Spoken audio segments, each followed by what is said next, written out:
सम्राट चौधरी की सरकार ने एक बार फिर से 21,000 करोड़ लोन लेने का फैसला किया है। हाल ही में सम्राट चौधरी ने आरबीआई में 12,000 करोड़ रुपए लोन के लिए अप्लाई किया था। वो लोन अभी तक पूरा भी नहीं हुआ है कि बिहार सरकार ने एक बार फिर से 21,000 करोड़ लोन लेने का फैसला किया है। और वो भी 21,000 क्यों, आपको पता है? बिहार में विकास करने के लिए सरकार के पास पैसा तक नहीं है। बिहार सरकार तंगी से इतना जूझ रही है कि बिहार सरकार का दिमाग ही नहीं काम कर रहा है कि बिहार में आखिर विकास कैसे किया जाए। हाल ही में नीतीश कुमार चुनाव के दौरान लगभग 7,500 करोड़ लोन लिया था। उन लोन के जरिए नीतीश कुमार ने खुलेआम चुनाव के दौरान महिलाओं के खातों में पैसा बांटा था।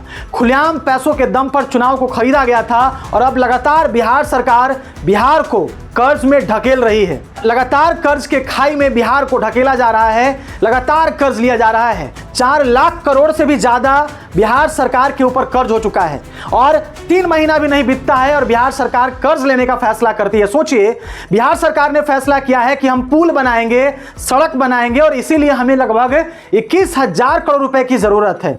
मतलब बिहार के सड़क को बनाने के लिए इन्हें लगभग 15,000 करोड़ रुपए की जरूरत है और बिहार में पुल और पुलिया बनाने के लिए इन्हें 6,000 करोड़ की जरूरत है। बिहार का हालत सम्राट चौधरी जी ने आखिर कैसा बना दिया कि बिहार के पास अब पैसा ही नहीं है। बिहार आर्थिक तंगी से लगातार जूझ रहा है। बिहार के पास इतना पैसा नहीं है कि बिहार सरकार अपने एम्प्लॉय को हर महीने पैसा दे सके।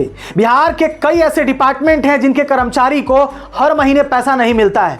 स्वास्थ्य विभाग के कर्मचारी को आज भी लगभग 2 महीनों से, किसी को 3 महीनों से पैसा तक नहीं मिला है। सोचिए बिहार का क्या हाल हो चुका है। बिहार के कई ऐसे विभाग हैं जिनका सैलरी अब तक लटका हुआ है। बिहार में कई हजार बुजुर्गों को अब तक पेंशन नहीं मिला है। बिहार में कई हजार ऐसे बच्चे हैं जिनको स्टूडेंट क्रेडिट कार्ड से पैसा नहीं मिला है। जो बच्चे कॉलेज में पढ़ाई कर रहे हैं, जिन्होंने स्टूडेंट क्रेडिट कार्ड सरकार से लिया है, उसको पैसा अब तक नहीं दिया गया। सोचिए, उसका नामांकन रद्द होने पर है, उस बच्चे का भविष्य खराब होने पर है, लेकिन बिहार सरकार ने अब तक उन बच्चों का फी लटका के रखा है। अब तक कॉलेज को फी नहीं दिया गया है। ये हालत बिहार की हो गई है। नीतीश कुमार जाने के लिए तो चले गए, लेकिन सम्राट चौधरी को गड्ढे में ढकेल गए। सम्राट चौधरी की सरकार को कर्ज में फंसा करके चले गए और आज सम्राट चौधरी की सरकार पैसा के लिए ललायित है। इसलिए तो बिहार सरकार कभी फैसला करती है कि बिहार स्टेट हाईवे पर टोल टैक्स वसूला जाएगा, तो कभी बिहार सरकार फैसला करती है कि बिहार के गांवों से हर घर से 1200 रुपए जमा किए जाएंगे, यानी कि कलेक्ट किया जाएगा। सोचिए, ये सरकार के पास इतना आर्थिक तंगी से गुजर रही है। ये सरकार इन दिनों इतना आर्थिक तंगी से गुजर रही है कि कभी गांव के लोगों से पैसा वसूलने के लिए सोचती है, तो कभी बिहार स्टेट हाईवे पर भी पैसा वसूलने के लिए सोचती है। और यह सरकार तो खुलेआम अपने ट्रांसपोर्ट विभाग को कहती है कि तुमको जितना ज्यादा हो सके उतना तुम गाड़ी वालों से, कार वालों से, स्कॉर्पियो वालों से और जितने भी माल ले जाने वाली गाड़ियां हैं उनसे पैसा वसूलो, उसको पकड़ो और जहां भी आपको लू फॉल दिखे तुरंत फाइन करो और पैसा की वसूली करो। जब से नीतीश कुमार ने बिहार में शराबबंदी की, तब से बिहार लगातार आर्थिक संकट से जूझ रहा है। इसलिए मैं बार बार अपनी रिपोर्ट में कहता हूं कि यह सरकार प्रतिष्ठा में प्राण गंवा रही है। नीतीश कुमार ने एक बार शराबबंदी बिहार में कर दिया और इसीलिए अपने स्वाभिमान की वजह से और बेइज्जती होने की वजह से नीतीश कुमार बिहार में शराब चालू नहीं करना चाहते हैं। कुछ लोग बताते हैं कि बिहार में शराब से लगभग 10,000 करोड़ से ज्यादा का इनकम होता था, लेकिन बिहार सरकार ने शराबबंदी करके अपने ही पैर में कुल्हाड़ी मार लिया और आज बिहार सरकार आर्थिक तंगी से गुजर रही है। बिहार सरकार मछली के जैसा छटपटा रही है क्योंकि बिहार सरकार का खजाना खाली हो चुका है। इसलिए बार बार कर्ज लेने पर उतारू है और कर्ज लेने का फैसला करती है। भाई साहब, ये अप्रैल के महीना में ही सम्राट चौधरी की सरकार ने 12,000 करोड़ का लोन मांगा था। कितना महीना हुआ? 3 महीना भी नहीं अच्छे से गुजरा है और ये सरकार ने 21,000 करोड़ एक बार फिर से लोन लेने का फैसला किया है। यानी कि लगातार बिहार सरकार इस राज्य को कर्ज के गड्ढे में ढकेल रही है। मैं बार बार अपनी रिपोर्ट में कहता हूं कि केंद्र सरकार यदि बिहार सरकार को मदद ना करे, यदि पैसा नहीं दे, तो बिहार सरकार को चलना मुश्किल हो जाएगा।